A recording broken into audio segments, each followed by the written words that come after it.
Hoje, irmãos, a nossa reflexão tem como tema a maravilhosa intervenção de Deus na história das nossas vidas. A maravilhosa intervenção de Deus na história das nossas vidas. E talvez essa palavra intervenção, para algumas pessoas, seja algo comum, por entender que Deus não apenas criou todas as coisas, mas que também mantém um relacionamento vivo com as suas criaturas, principalmente com os homens. Mas nem todas as pessoas pensam assim. Tem pessoas que até acreditam na existência de um Deus criador de todas as coisas. E essas pessoas entendem que Deus estabeleceu leis, e essas leis regem todo o universo, mas que Deus não se relaciona com as suas criaturas. São as leis que foram criadas e tudo acontece por conta dessas leis. Nós vamos ler um versículo no livro dos Salmos. Nós vamos fazer algumas considerações com relação a este versículo, e depois nós vamos ler uma boa parte no livro de Esté, porque na realidade, se aqui nós temos algumas argumentações a respeito dessas intervenções de Deus, no livro de Esté vai ficar muito claro, muito clara esta intervenção. E para nós é um motivo de muita alegria, porque gera no nosso coração uma esperança. Imagina que tenhamos alguém aqui que esteja passando por um grande e difícil problema de se resolver. E talvez, humanamente falando, até impossível de se resolver. Mas, afinal de contas, nós estamos aqui não apenas num ajuntamento religioso. Nós estamos aqui adorando um Deus vivo, soberano, criador e sustentador de todas as coisas. Então, isso precisa fazer toda a diferença na nossa adoração e no nosso comportamento. Mas nem todos nós, e logicamente que todos nós não temos a capacidade de enxergar a grandeza de Deus. Cada um de nós enxergamos aquilo que a nossa mente consegue. E eu gostaria de fazer primeiro essa reflexão e depois a gente parte para o livro de Esté, que é justamente na prática o que nós iremos falar aqui no início. Salmos 139, 16, diz assim: os teus olhos me viram a substância ainda informe, e no teu livro foram escritos todos os meus dias, cada um deles escrito e determinado, quando nenhum deles havia ainda. Vamos orar? Espírito Santo de Deus, nós queremos adorar o teu santo e poderoso nome e pedir graça, Senhor, para que o Senhor nos use como instrumento, Senhor Deus, em tuas santas e poderosas mãos, e nos dê, Senhor Deus, a todos nós a compreensão da tua palavra, e não apenas isso, nos ajude, Senhor Deus, a fortalecer, Senhor Deus, a nossa fé, e que se há alguém aqui nesta noite, Senhor Deus, necessitado de uma mudança, de uma transformação, por algum grave problema que esteja vivenciando, que a tua graça e o teu poder se manifeste para transformar tal situação. Enche-nos, ó Senhor Deus, do teu Espírito Santo, e que possamos glorificar o teu santo e poderoso nome, não apenas neste lugar, mas em toda a nossa existência. Assim nós oramos em nome de Jesus. Amém. Eu não sei se você já leu esse texto, ou esse Salmos, ou esse versículo que nós lemos do Salmo 139, versículo 16, e eu vou repetir, principalmente a parte, vou ler todo. Os teus olhos me viram a substância ainda informe. Imagina que Deus está olhando para um momento de uma concepção, é uma substância ainda que ainda não gerou nenhum ser no ventre da mãe, apenas uma substância, e o autor do Salmo está dizendo que neste momento, ou antes disso, no livro de Deus foram escritos todos os meus dias, cada um deles escrito e determinado, quando nenhum deles havia ainda. E aí a gente começa a se perguntar ou fazer algumas considerações. Se todos os meus dias estão determinados, isso quer dizer que Deus conhece todos eles. E não vai ser difícil para Deus. O próprio Jó 31:24, Jó 31:4 vai dizer: ou não vê Deus os meus caminhos e não conta todos os meus passos? Mateus 10:30, e quanto a vós outros, até os cabelos todos da cabeça estão contados. Salmo 139, nesse mesmo salmo, no versículo 4, ainda a palavra me não chegou à língua, e tu, Senhor, já a conhece toda. Ou seja, para que haja uma fala, eu primeiro tenho que processar na minha mente, antes que eu fale, antes que a palavra chegue na minha boca, o Senhor já conhece tudo. Dias determinados podem me fazer pensar que durante a minha existência receberei dele a oportunidade e as condições para cumprir os seus desígnios, ou seja, de em tudo o glorificar. Meu Deus, isso não nos torna marionetes de um roteiro prefixado, porém existe uma parte deste roteiro que não conseguimos acessá-lo ou modificá-lo. Isso é tão poderoso e difícil de entender, toda essa ação de Deus, que no mesmo Salmo, no versículo 6, vai dizer: tal conhecimento é maravilhoso demais para mim, é sobremodo elevado, não o posso atingir. Imagina, eu refletindo sobre isto, irmãos, e aí a gente começa a fazer alguns pensamentos, ter alguns pensamentos, por exemplo, até simples, que dá para todo mundo compreender isso. Para que haja um filho, nós temos que ter 2 pais, não é assim? E eu estou falando de forma generalizada. 2 pais. Eu preciso ter 4 avós. E eu sou um avô. Preciso ter 4. Eu preciso ter 8 bisavós.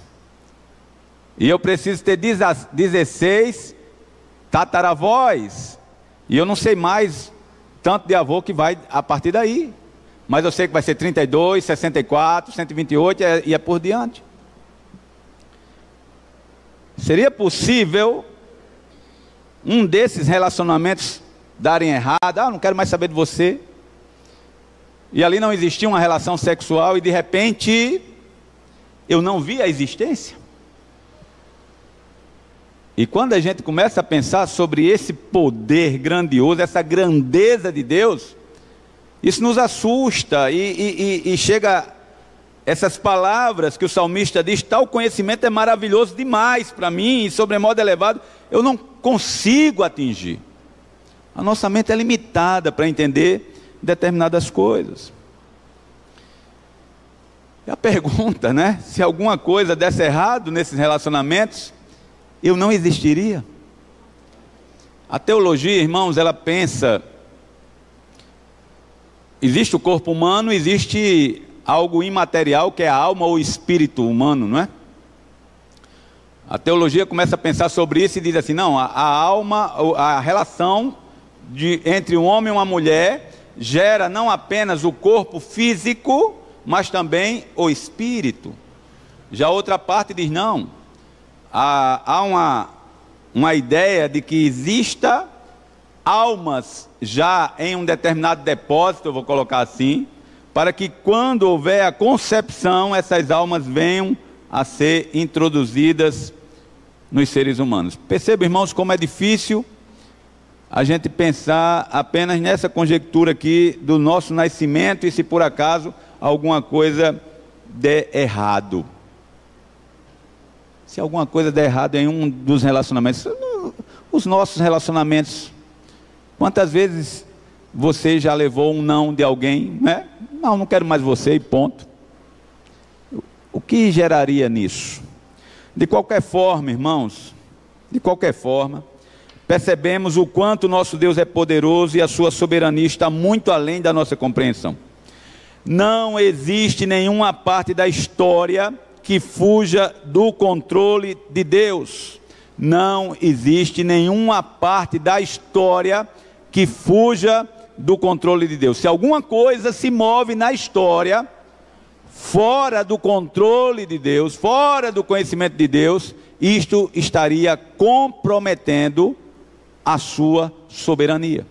Alguém poderia dizer: Deus não é soberano como a gente pensa. Então, toda a história é traçada por Deus.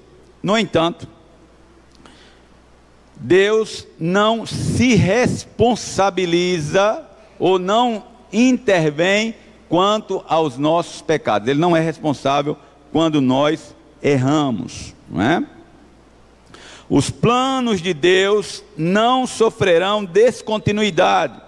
O que foi planejado, independente de qualquer coisa, chegará ao fim exatamente como Deus planejou. Dias determinados, vou repetir isso que é muito importante. Dias determinados não quer dizer que Deus seja coparticipante dos nossos erros, dos nossos pecados. Estes são da nossa inteira responsabilidade. Mas mesmo pecando, os nossos pecados não interferem num plano maior que está determinado e ninguém alcança esse plano maior. É a soberania de Deus. Nada, absolutamente nada, atrapalha a vontade de Deus. Então, com essas considerações iniciais, eu gostaria que agora sim a gente abrisse a Bíblia lá no livro de Esté, no capítulo 6, que eu gostaria que você saísse daqui nesta noite com uma esperança de que Deus pode intervir na história da sua vida e mudar aquilo que talvez você ou outra pessoa diga: isto é impossível, porque para Deus tudo é possível. E a Bíblia diz: tudo é possível àquele que crê. Esté, capítulo 6.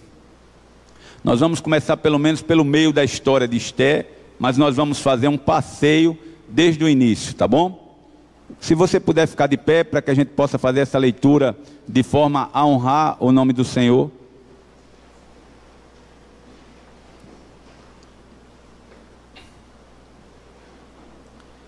Diz assim, vocês, quem não tem Bíblia, quem não trouxe Bíblia, pode acompanhar aí no telão. Eu vou fazer a leitura, caso tenha alguma palavra que esteja em desacordo com aquilo que está no telão, considere por ser talvez outra versão. Diz assim a palavra do Senhor: Naquela noite o rei não pôde dormir. Então mandou trazer o livro dos feitos memoráveis, e nele se leu diante do rei. Achou-se escrito que Mordecai é quem havia denunciado a Bigtã e a Teres, os dois eunucos do rei, guardas da porta, que tinham procurado matar o rei Assuero. Então disse o rei: que honras e distinções se deram a Mordecai por isso? Nada lhe foi conferido, responderam os servos do rei que o serviam. Perguntou o rei: quem está no pátio? Ora, Amã tinha entrado no pátio exterior da casa do rei para dizer ao rei que se enforcasse a Mordecai na forca que ele, Amã, lhe tinha preparado. Os servos do rei lhe disseram: Amã está no pátio. Disse o rei que entrasse. Entrou Amã. O rei lhe disse: que se fará ao homem a quem o rei deseja honrar? Então Amã disse consigo mesmo: de quem se agradaria o rei mais do que de mim para honrá-lo? E respondeu ao rei: quanto ao homem a quem agrada ao rei honrá-lo, tragam-se as vestes reais que o rei costuma usar, e o cavalo em que o rei costuma andar montado, e tenha na cabeça a coroa real. Entreguem-se as vestes e o cavalo às mãos dos mais nobres príncipes do rei, e vistam delas aquele a quem o rei deseja honrar. levem-no a cavalo pela praça da cidade, e diante dele apregoem. Assim se faz ao homem a quem o rei deseja honrar. Então disse o rei a Amã: apressa-te, toma as vestes e o cavalo, como disseste, e faze assim para com o judeu Mordecai, que está assentado à porta do rei, e não omitas coisa alguma de tanto quanto disseste. Amã tomou as vestes e o cavalo, vestiu a Mordecai, e o levou a cavalo pela praça da cidade, e apregoou diante dele. Assim se faz ao homem a quem o rei deseja honrar. Podeis sentar. Eu não sei qual foi a sua atenção com relação ao texto, mas o texto já nos sinalizou aqui alguma coisa interessante. Havia um projeto para destruir a vida de Mordecai, e esse projeto tinha sido elaborado justamente por Amã. Deus vai intervir na história, e nós vamos ver aqui justamente quando isso começa a mudar. É necessário a gente voltar um pouquinho dessa história para que haja uma melhor compreensão. A gente está falando aqui em um tempo muito distante, 565, talvez 600 e poucos anos antes de Cristo, quando já se tem passado o Império Babilônio. A gente está vivenciando agora a história do Império Medas e Persas, dos Medos e Persas. Quem está no reino é o rei Assuero, ou Xerxes. E a história de Esté é algo muito interessante. Esté, ela é órfã, uma menina órfã. Já imaginou você começar a história da sua vida observando que todas as pessoas, ou a maioria das pessoas, possui pai, mãe, pode desfrutar de momentos agradáveis. Eu, quando estava vindo aqui para o culto, eu quase parei para tirar uma fotografia, ou uma foto, né? Fotografia é muito antigo. E o que é que eu vi, que eu admirei? Uma família, um casal, parecia ser o pai e a mãe, uma garotinha, os três pedalando, né? Pedalando numa bicicleta, cada um numa bicicleta, e um bebezinho sendo conduzido pelo pai, na bicicleta dele. Achei lindo, quase que eu parava para fotografar. Imagina uma menina órfã, olhando para aquela cena,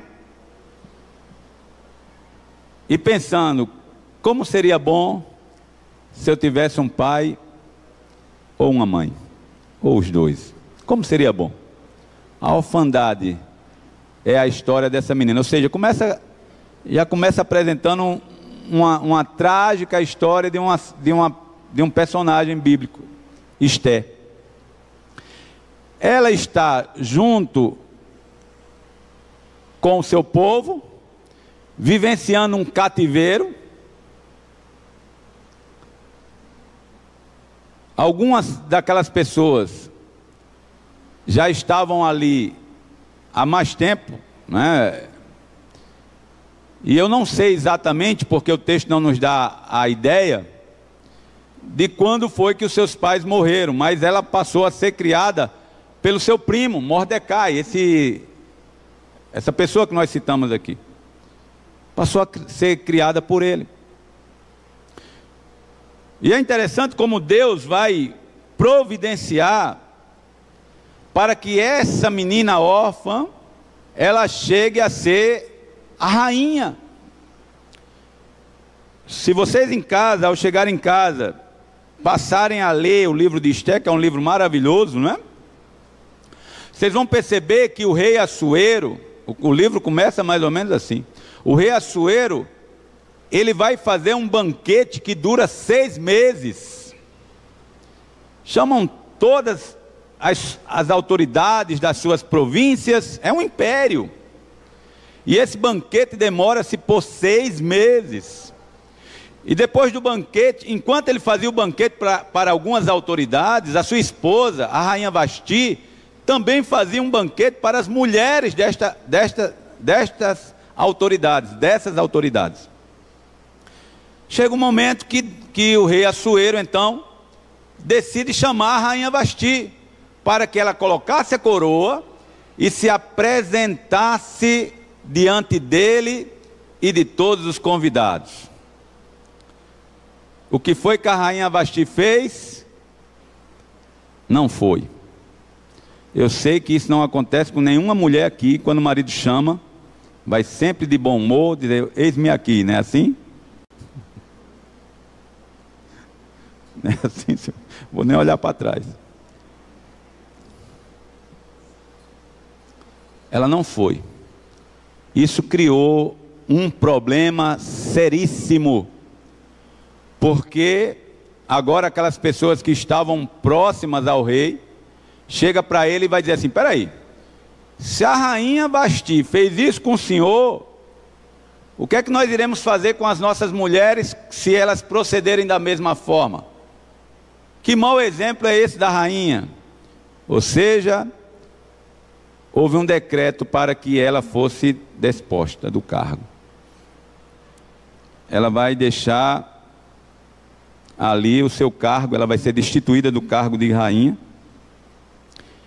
e passa agora a ter, por sugestão até dos príncipes, das pessoas que estavam ali assessorando o rei Assuero, uma seleção de moças virgens de todas as províncias para substituir a rainha Vasti. Esté 2:3 diz assim, ponha o rei comissários em todas as províncias do seu reino, que reúna todas as moças virgens de boa aparência e formosura, na cidadela de Suzã, na casa das mulheres, sobre as vistas de Regai, eunuco do rei, guarda das mulheres, e deixe-lhes os seus ungüentos.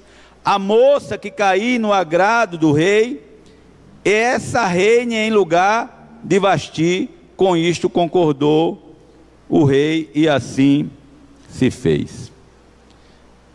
Então imagina, perceba, irmãos, a intervenção de Deus.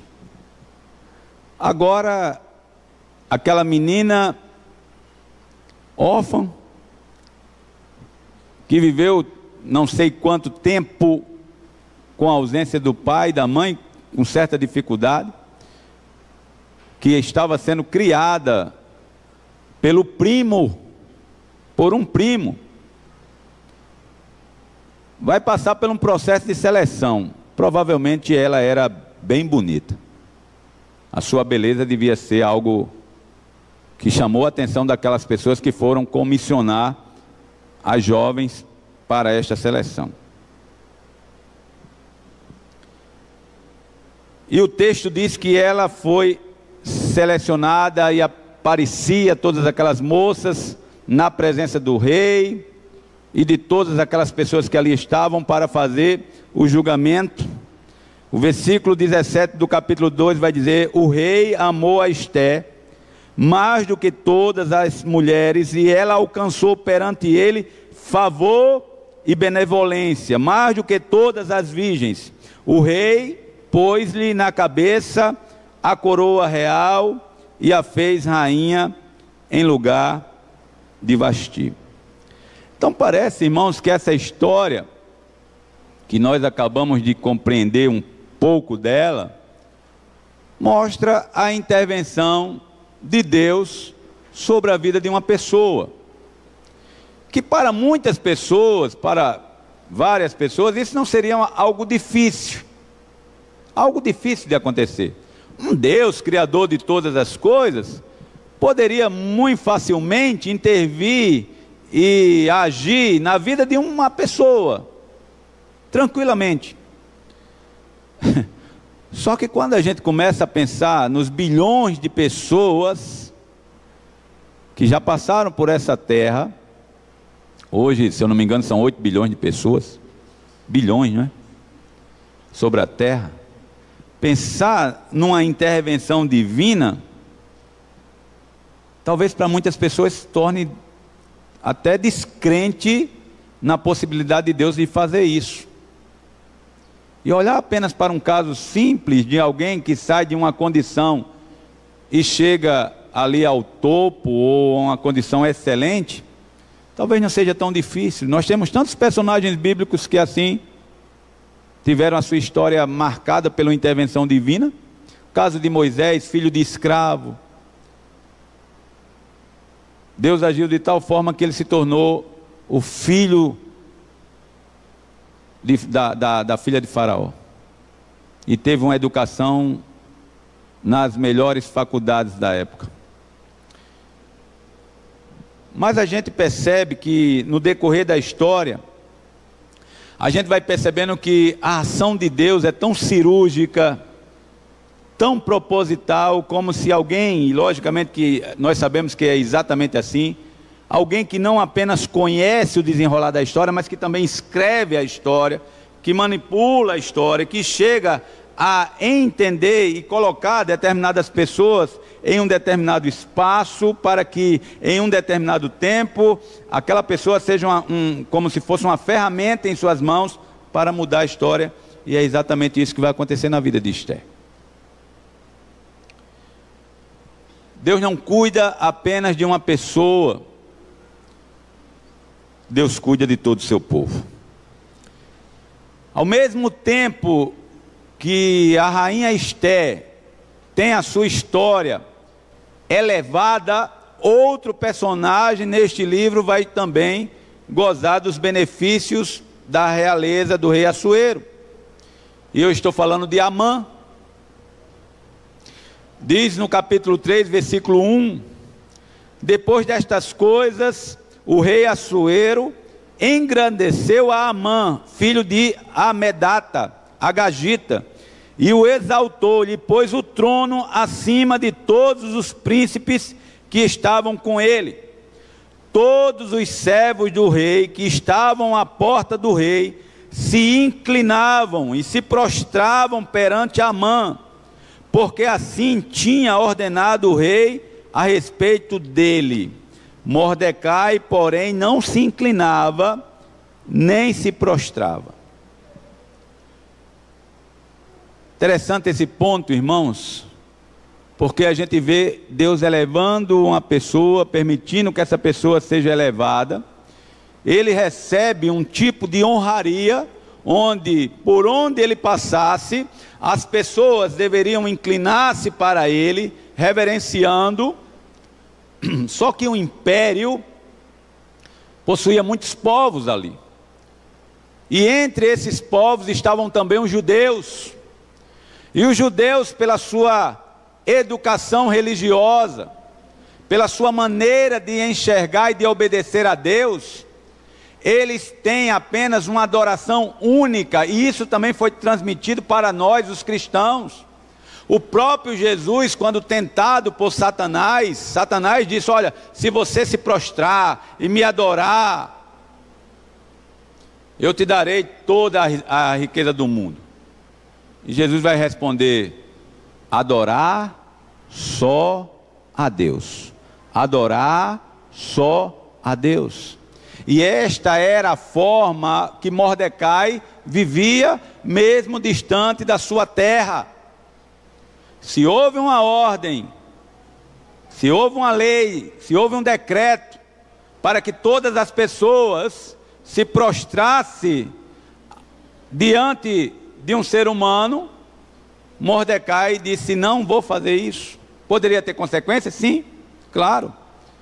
Ele estaria desobedecendo uma ordem do imperador, mas para ele era melhor obedecer os seus princípios, obedecer a palavra de Deus, do que se curvar às leis de homens. Logicamente que a coisa não ficou boa para Mordecai. Alguns servos do rei, percebendo que Mordecai não se prostrava, não se curvava diante de Amã, chegou até ele para intervir. O que é isso? Por que você faz isso? Por que você desobedece? E nesta hora, ele se revela como sendo judeu. Eu sou judeu. Há uma coisa também aqui interessante. Quando a rainha Esté chegou ao trono, ele orientou ela para não dizer de que raça ela vinha. Não diga qual é o seu povo. Não fale qual é o seu povo. Provavelmente ele tinha alguma informação, talvez negativa, que esta informação poderia lhe trazer. Ele próprio só vai revelar depois, quando ele é confrontado pelos servos do rei. Por que você não se prostra? E ele vai dizer: eu sou judeu. Esses servos vão falar para Amã: olha, ele não se prostra porque ele diz ser judeu. E o que é que acontece agora, irmãos? Amã então não vai se satisfazer em apenas se vingar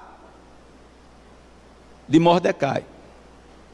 Isso para ele não vai ficar satisfeito. Ele agora vai querer exterminar não apenas Mordecai, mas todos os judeus que estivessem no império, nas províncias onde o rei Assuero governasse. Todos. E como é que ele vai fazer isso? Vai fazer um plano, e ele vai lançar sorte. Qual é o mês que nós vamos executar isso? Eram outros nomes, mas aqui só para que vocês entendam, né? Contextualizar. Janeiro, fevereiro, bota tudo num papelzinho, tira aqui um papel. Foi esse mês aqui o sorteado. Qual o dia? De 1 a 31. Lançaram sorte e escolheram um dia determinado para executar todos os judeus que estivessem sob o domínio do rei Assuero.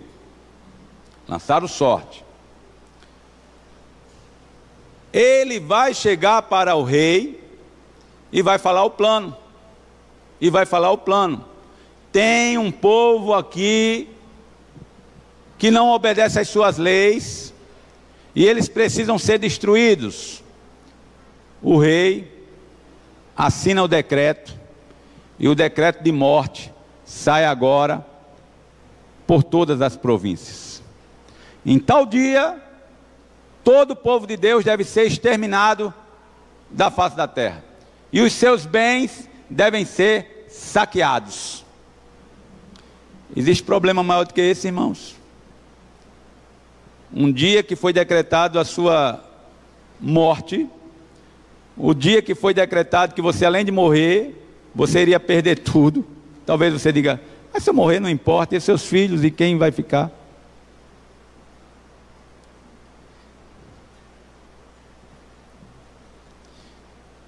É complicado, né? Mordecai vai se humilhar, vai vestir pano de saco, colocar cinza na cabeça, e de certa forma a rainha Esté toma conhecimento que seu primo, ou seu pai de criação, estaria às portas do rei, nessa situação. E ela vai perguntar por quê. Manda o mensageiro, e ele informa exatamente este terrível plano que estava em andamento. E ele diz: olha, será que não foi por isso que Deus colocou você nesta posição, para que você intervisse e pudesse ser um canal de bênção para o seu povo, o povo de Deus? Agora tem uma coisa: se você se calar, não pense que Deus não vai promover o livramento, não. Deus vai promover o livramento de uma outra forma, de uma outra maneira, mas você vai pagar também um preço. E a rainha Esté então decide entrar na presença do rei. Não era algo fácil. Não era por ser rainha que ela poderia a qualquer hora, a qualquer tempo, chegar na presença do rei. Existia uma lei na época que quem assim o fizesse, se o rei não estendesse o cetro para aquela pessoa seria morta. Então, um ato de misericórdia, quando alguém entrava na presença do rei, era ele estender o cetro para essa pessoa. E a rainha Esté então disse: olha, faz o seguinte, reúna todas as pessoas, digam a todas as pessoas que orem e façam um jejum a meu favor. Eu vou entrar na presença do rei. Se eu morrer, morri. Se eu tiver que morrer, eu morri. Não tem problema, mas eu vou entrar. E aí a rainha Esté faz isso. O rei tem a misericórdia dela, né? Não vai fazer com que a lei seja executada. E estende o cetro e aí ele, todo amoroso com ela, pergunta: o que é que a rainha quer? Até a metade do meu reino eu lhe dou. Eu já falei isso para Geise.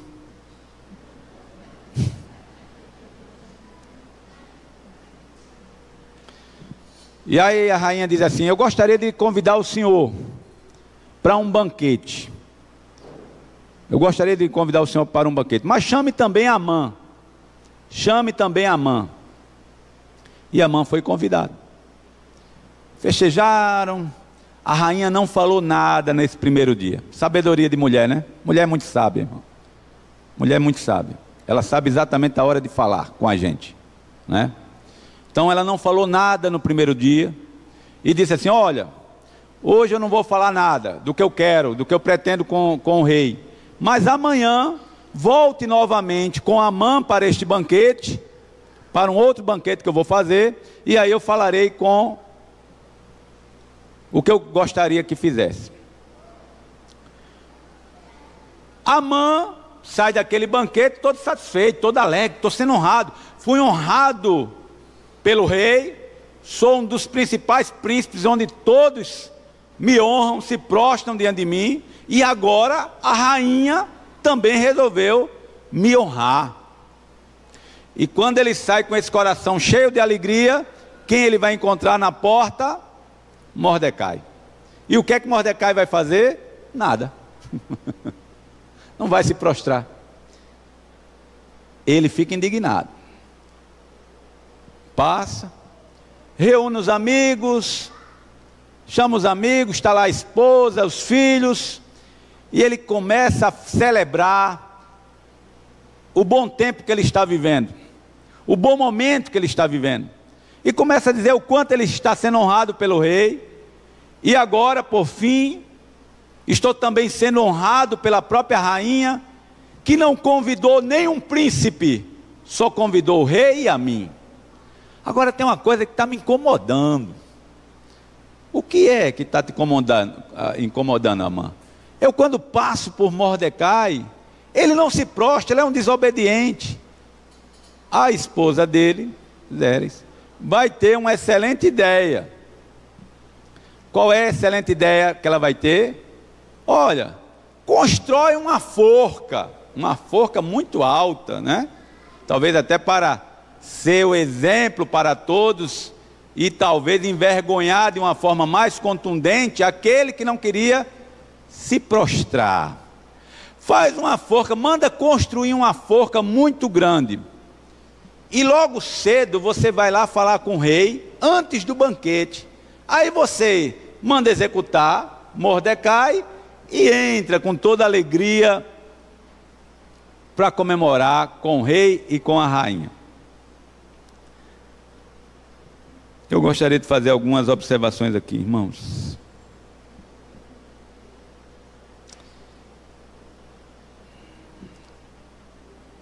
É interessante como Deus age. Vocês lembram o que aconteceu no texto lido por nós no início? Amã está reunido à noite, provavelmente à noite, com os familiares, contando aquela vantagem toda, e tem uma ideia, ou alguém tem uma ideia ali, a esposa de fazer uma forca, à noite. Deve ter chamado alguém para construir a forca à noite. O que é que Deus faz com o rei? Tira o sono. E o que é que isso fala para a gente? Se teu inimigo tem um plano para te destruir, amanhã de manhã, o teu Deus começa a agir na madrugada. Vou repetir. Se teu inimigo tem um plano para te destruir, destruir a tua vida, pela manhã, o teu Deus começa a trabalhar de madrugada. Não deixou o rei Assuero dormir. O rei sem sono pediu para ler o quê? O livro de coisas excelentes que foram feitas no seu reino. Deviam ter muitas páginas esse livro.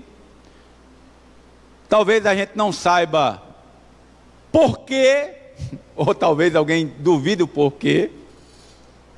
Justamente aquela página que estava a história em que Mordecai estava ali na porta do rei e observou que 2 dos seus criados, dos criados do rei, estavam planejando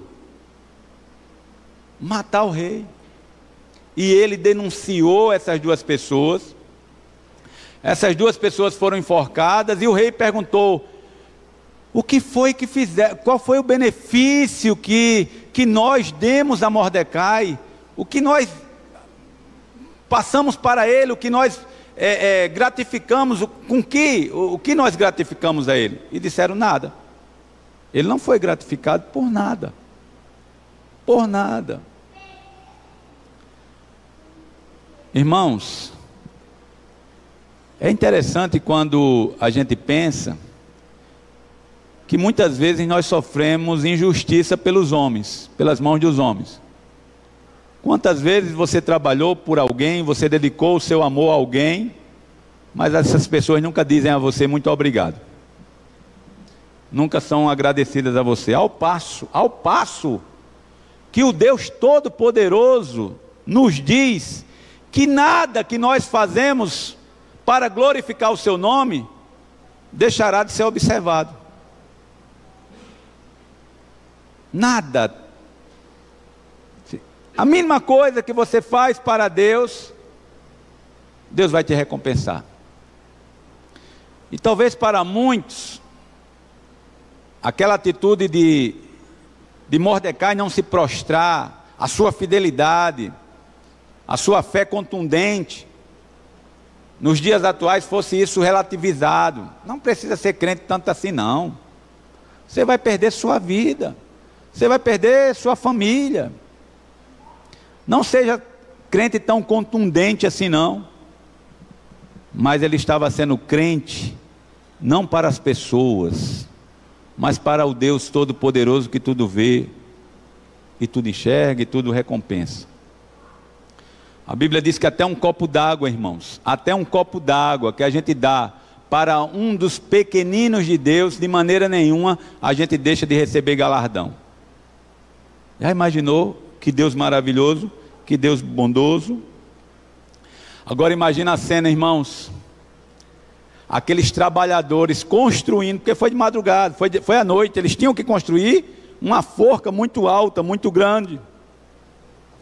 Os trabalhadores construindo a morte vergonhosa de Mordecai, e Deus decretando sua vida e a vida de todo o seu povo.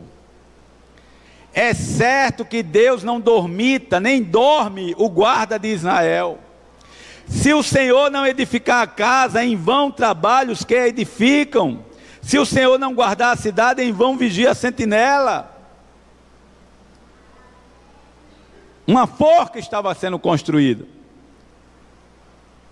mas Deus não ia permitir. Essa história, ela reflete a vergonha de Cristo na cruz do Calvário. Uma cruz foi construída e Deus não livrou Jesus da cruz.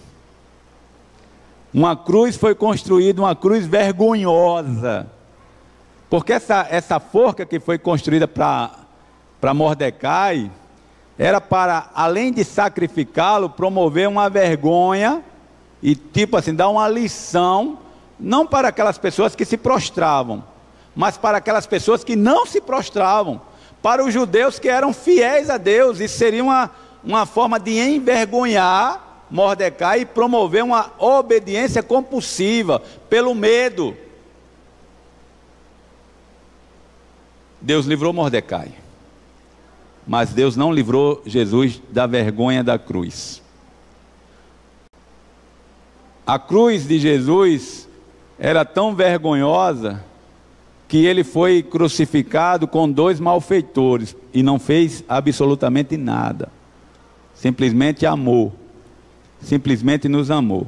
Hebreus 12:2 diz assim: olhando firmemente para o autor e consumador da nossa fé, Jesus, o qual, em troca da alegria que lhe estava proposta, suportou a cruz, não fazendo caso da ignomínia ou da vergonha, e está sentado à destra do trono de Deus.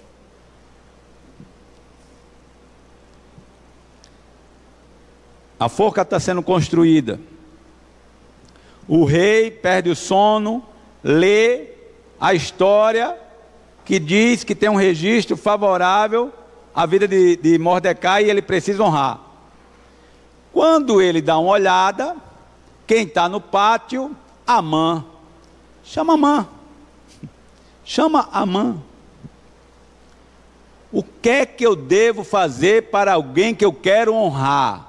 O texto que nós lemos inicialmente diz que ele pensou em si mesmo. Ele pensou que era para ele aquela honra que o rei estava ali propondo. E no final da história, ele soube que a honra não era para ele, mas para aquela pessoa a quem ele queria enforcar. Irmãos, eu não sei se tem alguém aqui que precisa ver a sua história fazer isso. Mudar.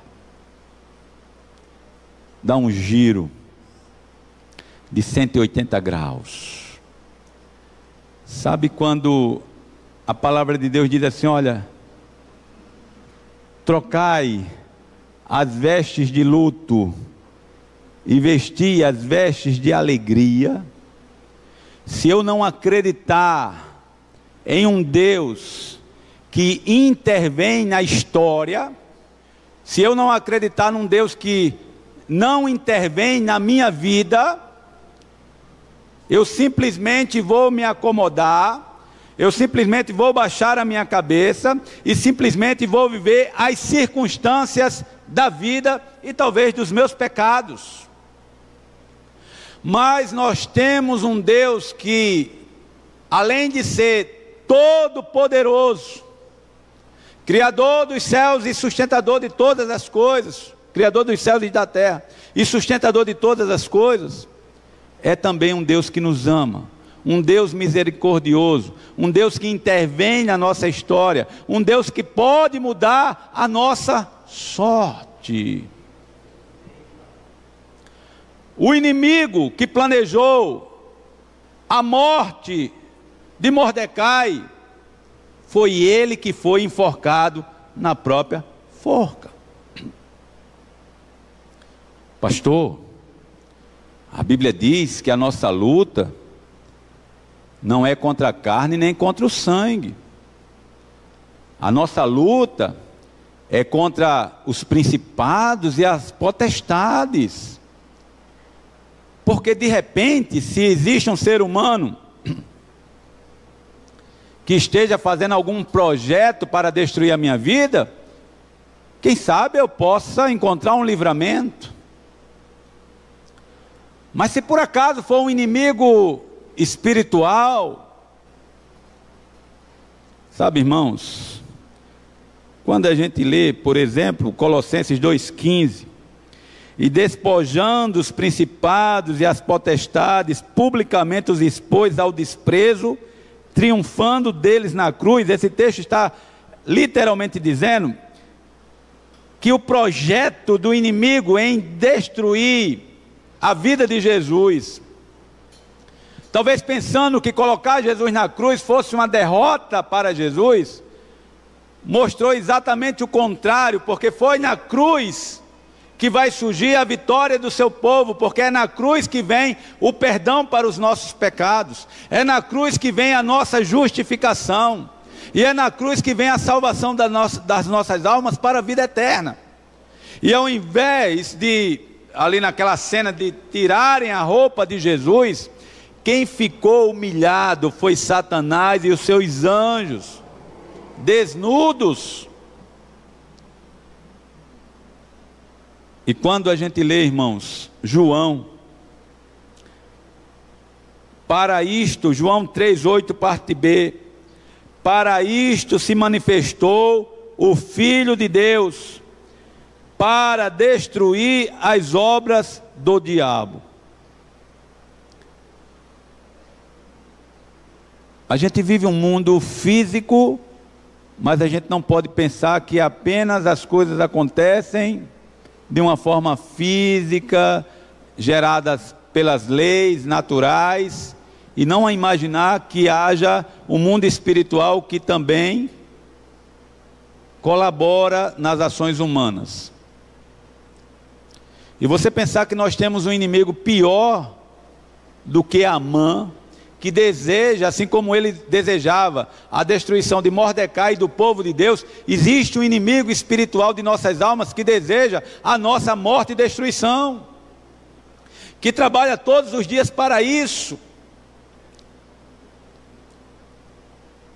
Mas pela graça que nos alcançou, a gente tem uma palavra aqui maravilhosa que nos diz que foi para isto que Jesus se manifestou, para destruir todas as obras de Satanás. Então, eu fico tranquilo, irmãos, eu fico tranquilo, porque se o inimigo planeja uma forca para mim, nós temos um Deus todo-poderoso, que se manifestou justamente para destruir isso. Eu quero concluir essa mensagem fazendo menção a alguns versículos bíblicos. Entrega o teu caminho ao Senhor, confia nele, e o mais ele fará. Pensar que Deus intervém na nossa história, pensar que Deus tem uma história para nós, para cada um de nós, e lembrar que quando a gente olha para a vida de Jesus Cristo, é como se a gente estivesse olhando para as páginas do Antigo Testamento e vendo todas as profecias relacionadas a Ele se cumprindo no Novo. E a gente observa que muitas vezes Jesus chegava e passava horas e horas na presença de Deus orando. Chega um momento em que Ele é apresentado à morte, ao sacrifício, e fica em agonia.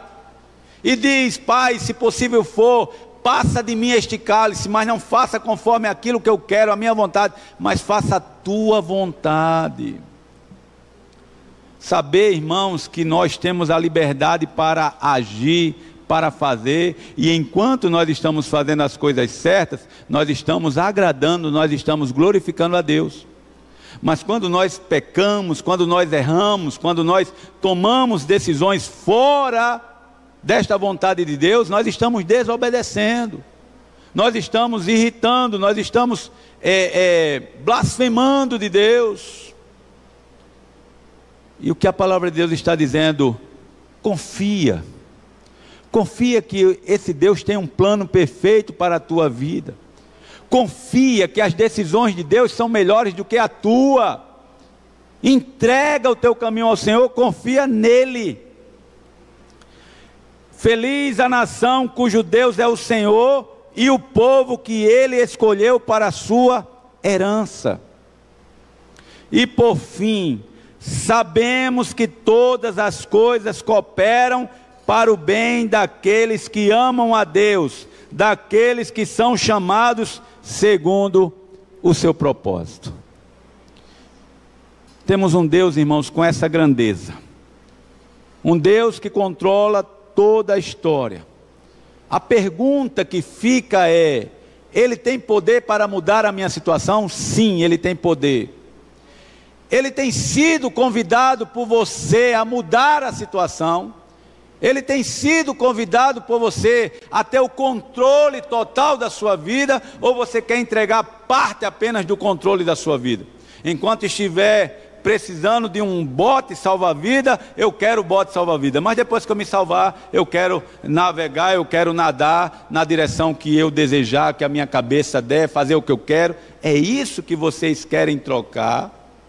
A direção de Deus pela direção das suas próprias vidas, colocar nas nossas mãos, nas suas mãos? Eu acredito que seria uma decisão errada. Confiar nisso aqui, o próprio apóstolo Paulo diz o seguinte: o bem que eu quero fazer eu não consigo, mas o mal que eu não quero está sempre diante de mim. Isso se chama o quê? Uma ação poderosa de uma natureza pecaminosa que está encrustada em nós. Mesmo você reconhecendo Jesus como Salvador, não quer dizer que você não vai pecar, não. Não quer dizer que as pessoas que estão aqui não erram, não. Elas lutam para não errar, elas se esforçam para não errar, mas existe uma natureza pecaminosa que nos convida dia após dia. Porém, há em nós também a habitação do Espírito Santo que luta contra essa natureza pecaminosa. Preferimos o quê? Lutar sozinhos, por si só, e tentar vencer, ou ter a ajuda do Espírito Santo para nos vencer? Vencer a natureza pecaminosa que existe em nós. Qual é a nossa escolha? Qual é a nossa decisão? Nós não temos muito tempo para decidir, irmãos. Nós não temos muito tempo para decidir. Nós precisamos tomar uma decisão de quem de fato governa a nossa vida. São as suas atitudes, são os seus sentimentos, é a sua vontade, ou você deixa se governar por Deus? Vamos orar?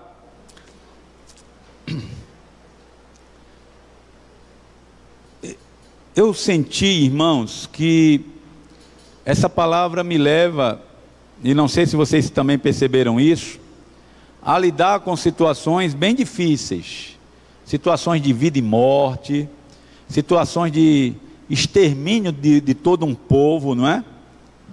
E salvos por um triz, naquela ocasião aconteceu o livramento de Deus, uma mudança radical da história. Eu não sei se você vive um dilema como esse, o dilema da necessidade de uma mudança radical da situação que você vive. Eu não acredito, irmãos, que Deus nos usa de forma simplesmente para cumprir uma agenda da igreja. Eu não acredito que Deus diga assim: vou colocar uma palavra no coração de um preletor, de um pregador, para falar ao vento. Eu não acredito nisso. Eu acredito que Deus fala para pessoas. Eu acredito que Deus tem esse relacionamento conosco, porque nós não estamos aqui para adorar um Deus morto. A nossa adoração é para um Deus vivo, que reina. Então, se essa palavra se apega a você, se essa palavra encontra guarida no seu coração, creia. Vamos ficar de pé e vamos nos ajudar. Vamos nos ajudar, orando uns pelos outros, abençoando aí a pessoa que está do seu lado. Começa a orar pela essa pessoa, não pergunta nada, não queira saber se é ela que está passando por isso ou não. Mas começa a orar: Senhor, se é essa pessoa que está ao meu lado, que precisa dessa intervenção divina, que precisa dessa mudança na história, o Senhor não nos trouxe aqui à toa, o Senhor nos trouxe aqui para falar de forma poderosa aos nossos corações. Nós acreditamos nesta grandeza do Senhor, ainda que eu não compreenda. Mas eu sei que Deus é poderoso para mudar toda e qualquer situação, se assim Ele quiser. Pai, nós queremos agradecer ao Senhor por esta bendita oportunidade de nos encontrar na Tua casa, de estar aqui neste lugar, rendendo louvores, adoração ao Teu santo e poderoso nome. Não compreendemos, Senhor Deus, esta grandeza, Senhor, desta soberania tão plena, tão grandiosa, Senhor, tão maravilhosa, mas nós cremos que nada, absolutamente nada no decorrer da nossa história está livre dos Teus olhos, da Tua ação, da Tua misericórdia, do Teu amor, Senhor. E pedimos, Senhor Deus, graça, e fazemos isso em nome de Jesus, para que, se exista alguém aqui que tenha a necessidade, que a sua história seja mudada, seja transformada, que o Senhor opere poderosamente e glorifique o Teu nome na vida dessa pessoa, nessa história. Pai, nós vemos que o inimigo lançou sorte para destruir, assim também como lançaram sorte, Senhor Deus, para saber quem ia ficar com o manto de Jesus. Lançaram sorte sobre um objeto que fazia parte do seu vestuário, ao passo que lançaram sorte para destruir todos os judeus em um só dia, e aquele projeto de destruição se transformou numa festa que durante muito tempo passou a ser comemorada pelos judeus.